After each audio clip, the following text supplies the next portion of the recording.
Sir, मैं इस तिजोरी को खोल सकता हूँ, बस एक मौका दे दीजिए। ये बच्चा यहाँ कैसे आया? पूरा म्यूजियम ठहर गया। अमेरिका से आया बड़ा टेक्नीशियन भी हंस पड़ा। ये तिजोरी मुझ जैसे महान टेक्नीशियन से नहीं खुला। तू इसको क्या खोलेगा बे? जा, अगर तूने इसे खोल दिया, वह बोला, तो मैं तुझे 1 करोड़ दूंगा।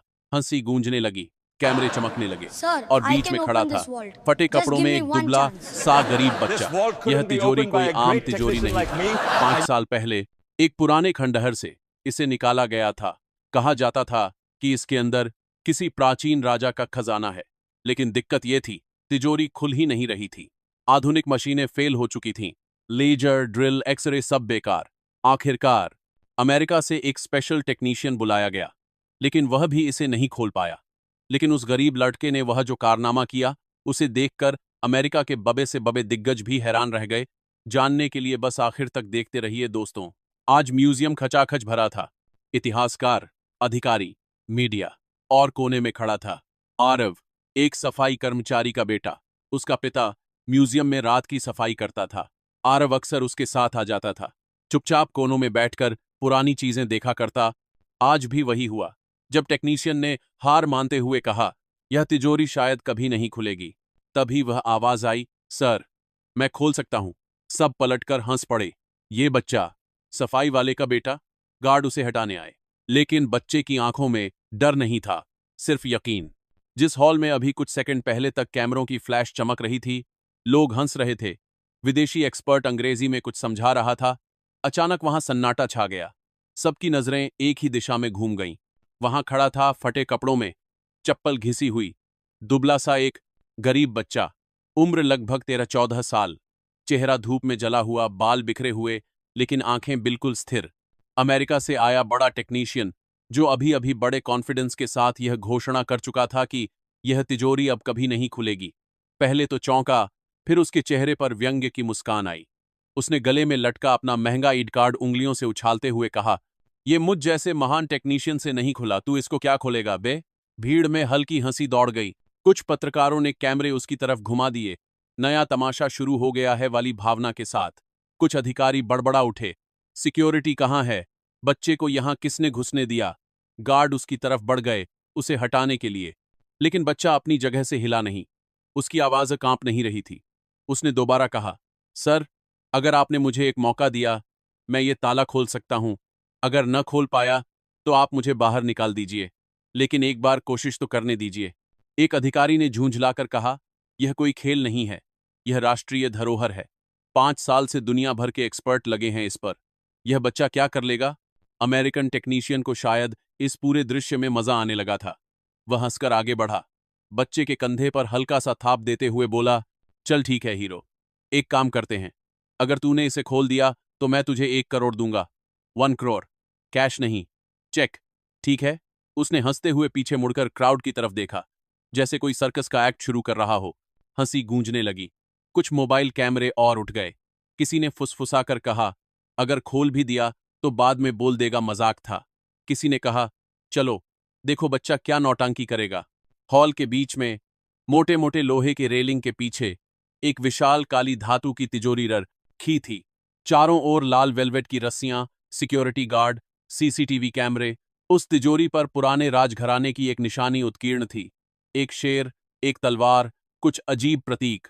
यह तिजोरी कोई आम तिजोरी नहीं थी। 5 साल पहले शहर से दूर एक पुराने खंडहरनुमा महल की खुदाई के दौरान मजदूरों को जमीन के नीचे से एक भारी लोहे का बॉक्स मिला था। उसके चारों तरफ पत्थर से बनी दीवारें थीं, जैसे किसी ने जानबूझकर उसे छिपाकर रखा हो।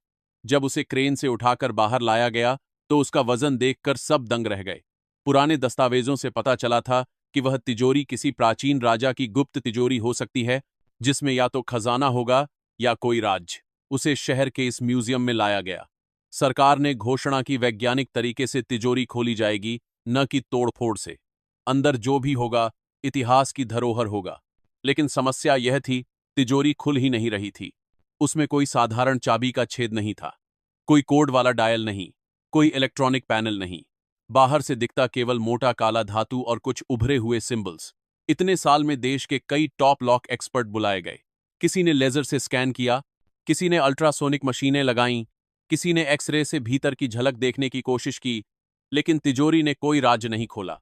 ड्रिल मशीनें उसके धातु पर चलकर गर्म हो जातीं, लेकिन भीतर तक जाती नहीं थीं। ऐसा लग रहा था जैसे तिजोरी को बनाते समय यह सोचकर डिजाइन किया गया था कि कोई भी आधुनिक तरीका उसे नहीं तोड़ पाएगा। आखिरकार अमेरिका की एक बड़ी सिक्योरिटी टेक कंपनी से स्पेशल टेक्नीशियन बुलाया गया। उसका इंट्रो म्यूजियम की दीवारों पर चिपक चुके पोस्टरों में भी लिखा था, दुनिया की सबसे कॉम्प्लेक्स सेफ्स खोलने वाला विशेषज्ञ। आज वही फ्लाइट से आकर मीडिया की मौजूदगी में तिजोरी को खोलने की कोशिश कर रहा था। उसने भी मशीनें लगाईं, सेंसर्स लगाए, वाइब्रो एनालिसिस किया, लेकिन घंटों की मेहनत के बाद उसने हार मान ली। उसने माइक पकड़ा और कहा, this safe might never open. शायद इसे बिना ओरिजिनल की या सीक्रेट नॉलेज के खोलना ऑलमोस्ट इम्पॉसिबल है। इसी नेवर वाले मोमेंट के बीच कोने में खड़ा एक लड़का आगे बढ़ा। उसका नाम था आरव। वह म्यूजियम के लिए काम नहीं करता था। वह किसी विजिटर के साथ नहीं आया था। वह तो सफाई कर्मचारी का बेटा था। उसके पिता मोहन इस म्यूजियम की रात की सफाई करते थे। जब सब लोग चले जाते तब वह झाड़ू लेकर, मोप लेकर, डस्टबिन उठाकर हर हॉल में घूमते।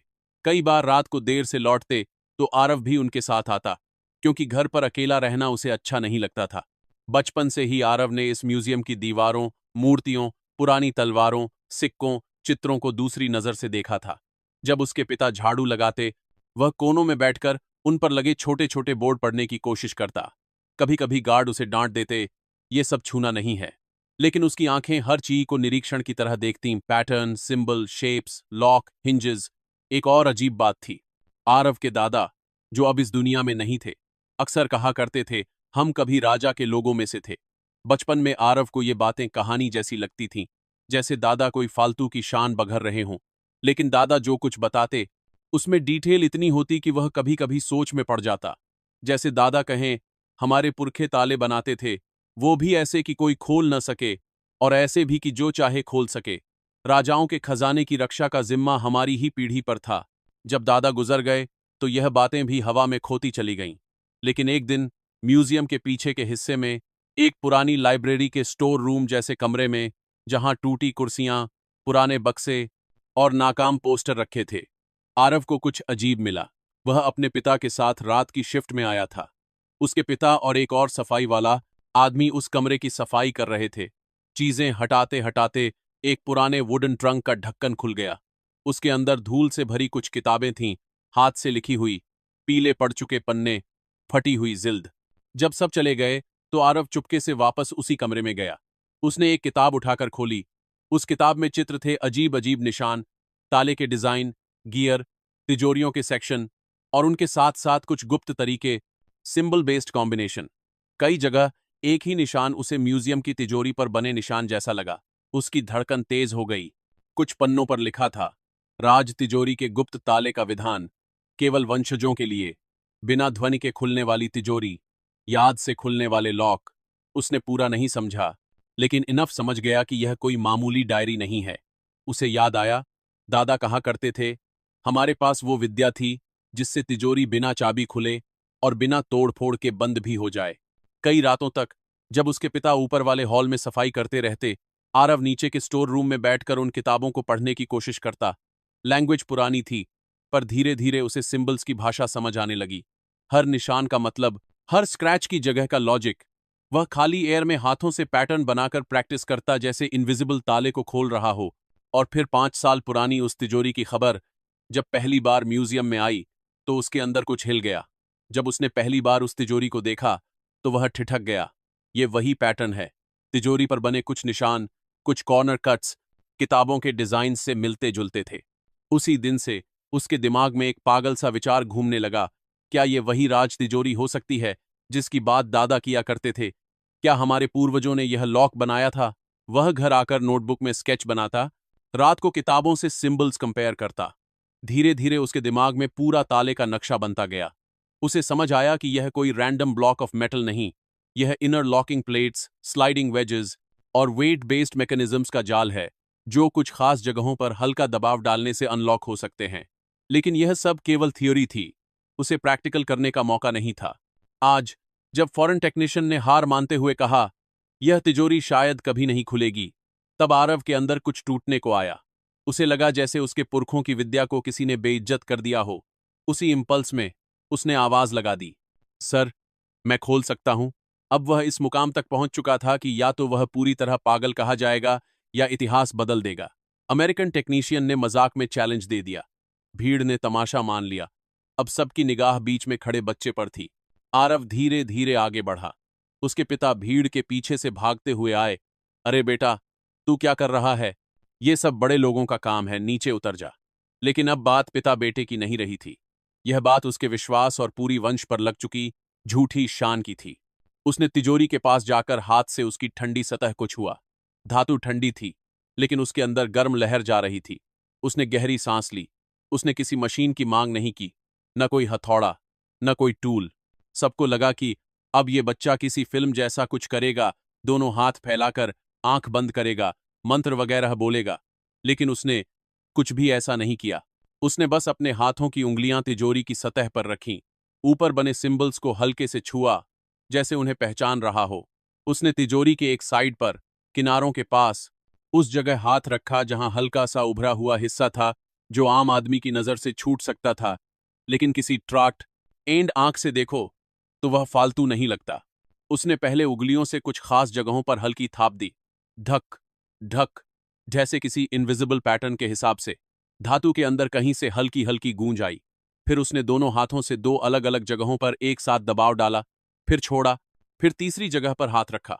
उसका पूरा अटेंशन उन किताबों की याद में था।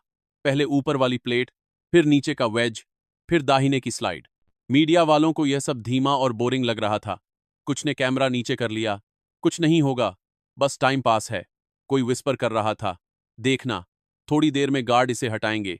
हॉल में केवल कुछ लोगों की सांसें सच में रुकी हुई थीं, उसके पिता, कुछ पुराने कर्मचारी जिन्होंने उसे रात को लाइब्रेरी में बैठा देखा था, और शायद वह इंजीनियर जो वंडर से देख रहा था कि यह लड़का रैंडम नहीं, बहुत खास पैटर्न के साथ टच कर रहा है।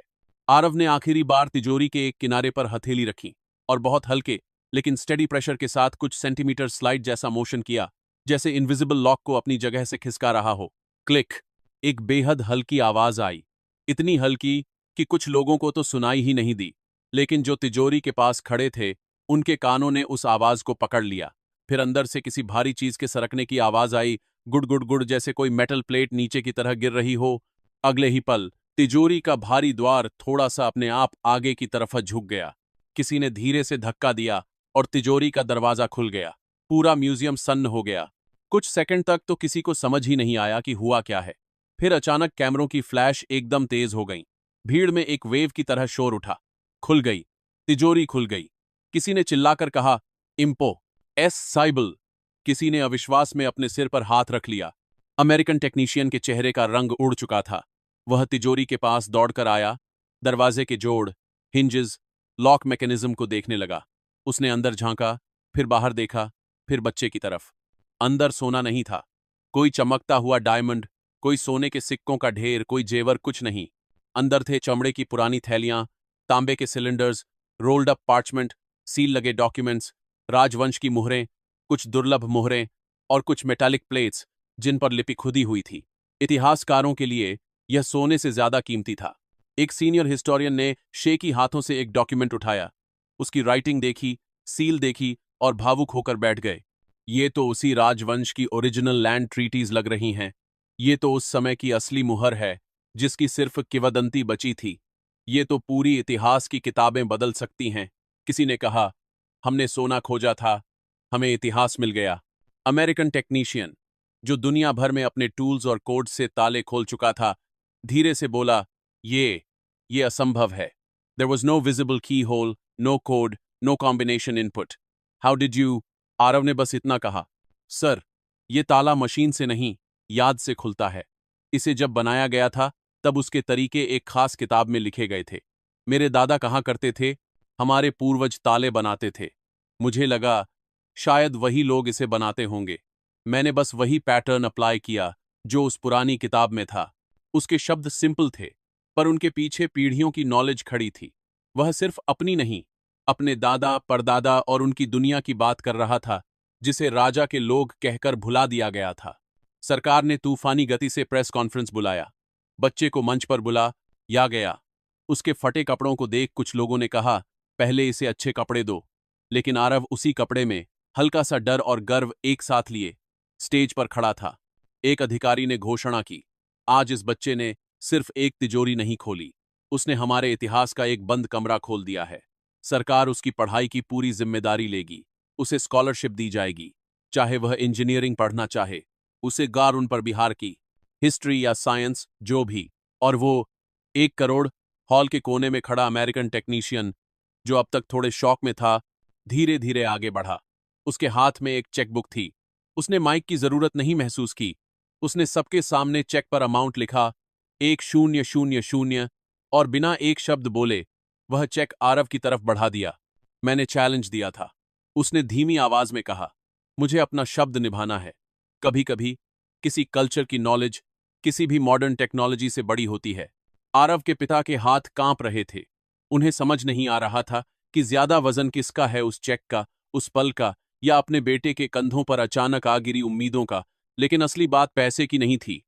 असली बात यह थी कि जिस लड़के को कल तक सफाई वाले का बेटा कहकर इग्नोर किया जाता था, आज वही नेशनल स्टेज पर खड़ा था और दुनिया भर के कैमराज उसका चेहरा कैद कर रहे थे। हर ताला ताकत से नहीं खुलता। कुछ ताले इतिहास से खुलते हैं।